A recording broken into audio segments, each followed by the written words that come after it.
Morning, everybody. Welcome to our call with Ji'Ayir Brown. Keep yourselves muted. I will call on you, and then you can unmute.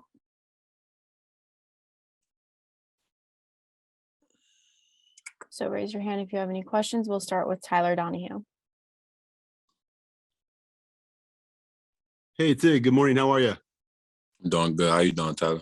Doing well. Thank you for your time today. I know you've had some time to probably process what happened in Piscataway a little bit, maybe had those conversations with the people who were there supporting you. What was that experience like for you as you kind of work your way toward the exit door of college football? It was a great experience. I feel like any player, to go out, in their home state, home city, and score a touchdown, my second career touchdown there in front of the people that I love. It's an amazing memory for them. It's an amazing memory for me. And I know it's a story that won't be forgotten. Daniel Gallen. Morning, Tig. How are you? Good morning. I'm doing great, Daniel. Now that this is we talked about this a little bit in the past couple of weeks, coming up to this ending point, coming up to this last week. Now that you're actually in it, how does it feel being on, this last regular season Tuesday, going into this last regular season Wednesday? How are the emotions and I guess the approach this week?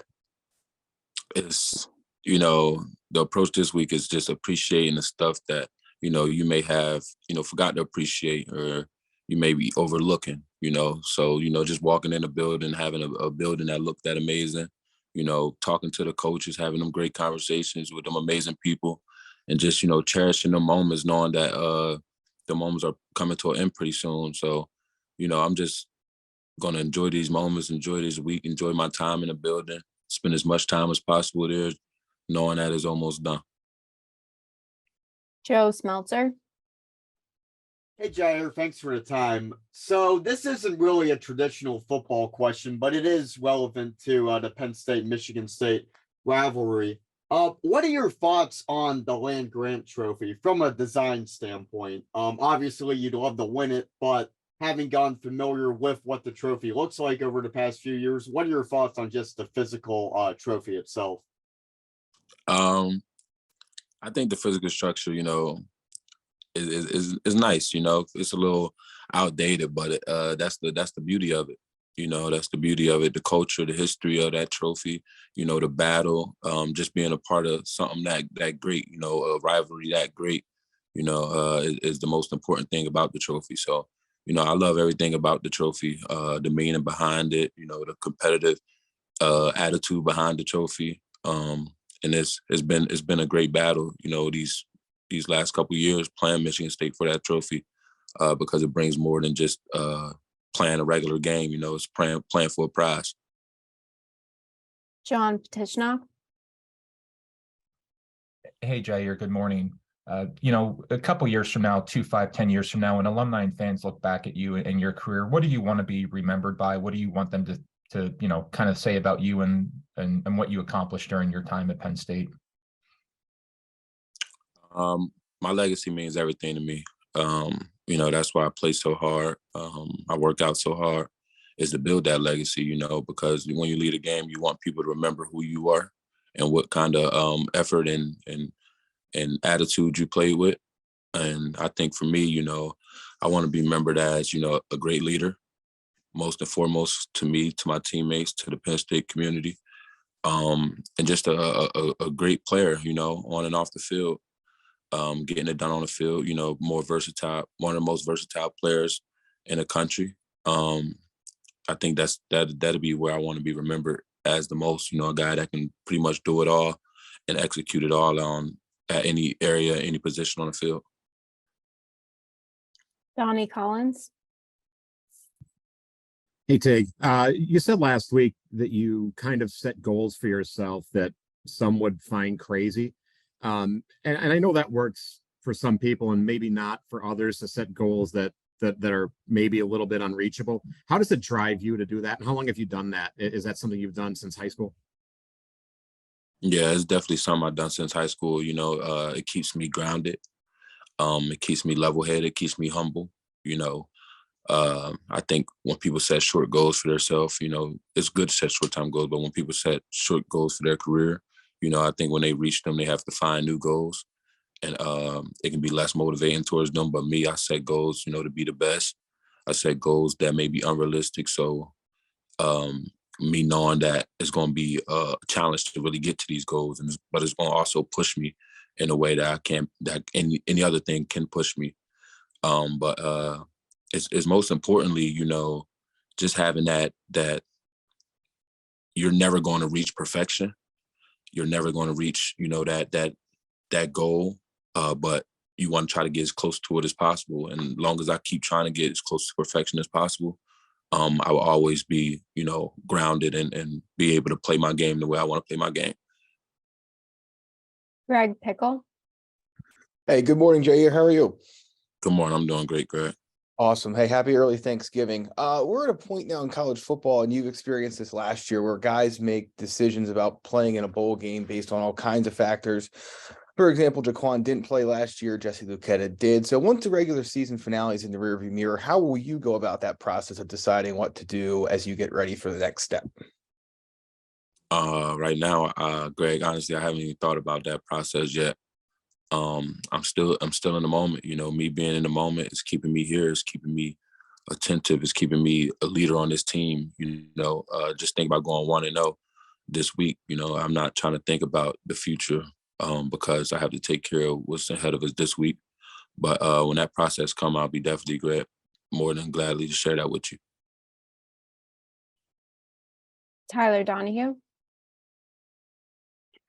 We're at the point now where a lot of those high school seniors, they're done playing high school ball. They don't have college opportunities. Could be one reason or the other, but you've been in those shoes. I'm curious, based on what you've learned in the last 5 years, what are the most important things that you've got to kind of keep in perspective if you're a potential college prospect who right now doesn't have those college options? Just to go back to how I approach that, stay humble, keep the negative voices out your head. Negative people out your life. Belief is one of the most important things you can have at that stage, is believing that one day somebody's going to see you. One day you're going to reach your goals. One day you're going to get on that team you want to be on. And just keep working, keep being coachable, keep working, keep putting your head down. God's going to find a way for you to make it to where you want to go. And that's the most important thing. Ron Snyder. Ji'Ayir, what are you guys going to have to do to slow down what Peyton Thorne does as a quarterback? What stands out about him in their offense? Peyton has done a great job. He's been over there the last couple of years. Is a great leader for them. Executes very well. But for us, to go in here and match up against these guys, we're just going to have to keep playing Penn State football, being a team that we want to be week in and week out, trying to be just the most consistent team in the nation. So as long as we, go in there and do that and play consistent and play together and keep following the formula that we put out this year, we should be great. Andrew Clay. Hey, Ji'Ayir, quick question for you. This time of year, guys are starting to think about their future and whether or not they want to be draft eligible or whether they want to come back. How much is it actually talked about out loud amongst the players? I don't think, none of the players really talk about that out loud. I think that's more a conversation they have with themselves and their coaches, but I haven't been hearing anybody talk about that out loud around the locker room or anything like that, because everyone on the team knows the goals for Penn State football, knows that we want to be in the moment, in the week, with a 1-0 mentality. So I don't think any guys, been talking about that out loud in their futures. John Petishnock. Ji'Ayir, you've played 3 seasons now with Jonathan Sutherland. Curious to get your thoughts on, what do you think about his approach to the game on the field, off the field? What stands out to him, or what stands out to you about the way that he approaches the game? Since I got here day one, I call him J Sud. J Sud has been, a mentor to me when I first got in here, helping me out the plays, helping me out understand the defenses. What I'm most impressed with him about, is his consistency on and off the field. This guy is just as consistent as Coach Franklin. I think he models the core values of the team. And he's a hell of a friend, a hell of a player, a hell of a leader. You know, he comes in, he does his work, he gets the job done every time, and you can count on him. And in football, you know, that's what you want out of a guy. You want to be able to count on him, and be able to trust in him. So that J Sub models everything, you know, you want in a player as far as when it comes to accountability and credibility and availability as well. You know, he takes care of his body. He does it tremendously. I think he's one of the best in the nation when it comes to that as well. And he like I said, he's just a great soul, man, a great guy to be around, and definitely miss that guy. John Sauber. Morning, Tig. How are you? I'm doing great. How are you? Doing good. I know you've talked a lot about senior day and everything, but how often do you think about what it's going to look like? Like, how often do you envision, you know, sort of the perfect Saturday, and what does that look like to you? Honestly, I can't even envision what it looked like, because, you know, I'm just waiting to see, you know, this whole journey so far, you know, to where I'm at right now. I just been waiting to see, not eager to see it, not eager to see it, but I just been, you know, letting it unfold itself. And when I do get in that moment, I just appreciate the moment, and I try to, you know, photograph my memory in that scene, in that moment with my parents and stuff like that. But as far as, like, you know, trying to envision what it looks like, I can't even tell you. I'm just waiting. I'll be able to tell you after the game on Saturday what it looked like, what it felt like. But I'm just trying to slow the days down as quick as possible, as much as possible. Johnny McGonigal. Yeah, Ji'Ayir, after a couple of rough seasons, relatively speaking, for this program, what would it mean to get back to 10 wins? And is that something that's discussed, that figure, not only amongst, you know, the seniors and everything, but amongst the, you know, even some of the younger guys too? For me, you know, honestly, about this program, we know we're a 10-win team every year. We know, you know, what happened in the past. We know why it happened, but we also know that wasn't us. You know, that wasn't our team these past couple of years. And you know, things happen in this game. You know, things happen that, you know, that don't go your way, and then be unfortunate in those times. But we knew who we were as a team coming in this year. We knew we were as a team coming in last year. The chips didn't fall where we wanted them to fall at, but we never forgot who we were, and who we are is a 10+ team every year, 10+ win team every year. Donnie Collins. I just want to follow up on the question earlier about setting goals. How much of a process is that for you? How much thought do you put into it? I'm assuming it's more than just, I want 20 interceptions this year or something crazy like that. But how do you do that so it's attainable but a tough goal to hit? It wasn't 20 though, Donnie. That's a lot. It's a lot. But it was 10 though this season coming in. But you know, them wasn't the only goals. You know, I wanted to be a better leader. I wanted to be a better friend to my teammates. I want to be better being coachable to the players. I wanted to be that on-field coach for Coach Manny, Coach Dex, and Coach Franklin. You know, it was so many goals I done set for myself. I wanted to impact this team as much as I can, impact this community, impact this stadium as much as I can as a player. You know, just like I said, trying to build my legacy. You know, trying to leave a legacy where people remember who number 16 was. And you know, my goals don't determine, you know, what kind of legacy, you know, I had at Penn State, or I'm having at Penn State. But it's definitely going to be a great one, you know, to see in the future. Time for two more. John Petishnock. Hey, Ji'Ayir, I wanted to get your thoughts on how being a student athlete at Penn State has set you up for success after college, whether it's in the NFL, whether it's, you know, I saw in your bio, you're majoring in telecommunications, you want to be a sports analyst. How did being a student athlete at Penn State kind of set you up for the next 40 years of your life? Coach Franklin, he does a great job with, you know, preparing us to be young men. And I realized that coming in, and that was one of the reasons why I came to Penn State. Yeah, he does a great job preparing us as young men, let us speak in front of the team, being able to speak in front of, a room full of people, being able to, manage yourself as a businessman, not just as a Penn State athlete, but as a guy who handles his business and is very appreciative of the opportunities he's been given.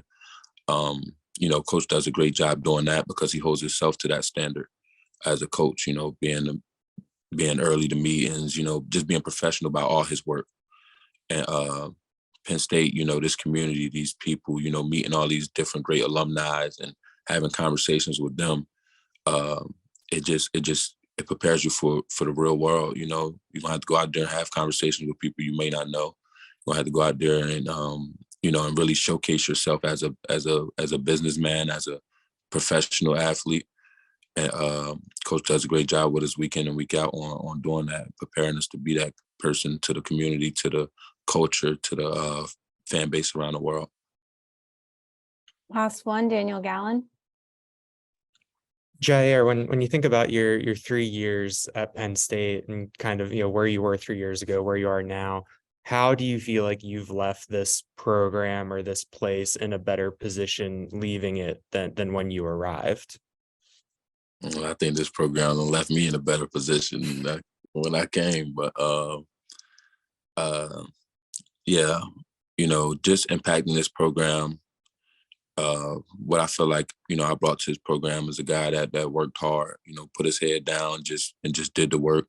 And when I got on that field, it was just so naturally for me to go hard and not take no plays off and be a leader to the guys and just playing with a lot of passion and being able to persevere through tough times. Being here, I came here in 2020 and it was a bit rough. But we stuck with it. We stuck it out, and we are where we at now, and it's been a great ride. Sometimes life don't give you all sunshines and rainbows. Sometimes you have to go through the storm, to be able to enjoy them, to be able to enjoy those sunny days and great times.